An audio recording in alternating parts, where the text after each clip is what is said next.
In this video, I'm going to show you how to fix apps name not showing on iPhone on iOS 18. So literally, if you are using this kind of layout on your iPhone or app size, the app icon name is not going to come up or it's not going to show. So here, I'm going to show you how you can easily fix this so that you know that this is the settings app, then it's going to write settings beneath it. This is the drive app, it's going to write drive, and this is the app store, it's going to write app store.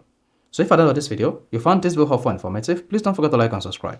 Then to fix the app icon name on iPhone on iOS 18, all you need to do is press and hold the home screen like this. Click on the edit button at the top left, then select customize.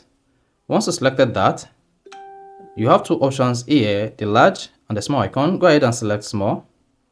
Then once you selected small, you should see the app icon comes up like this.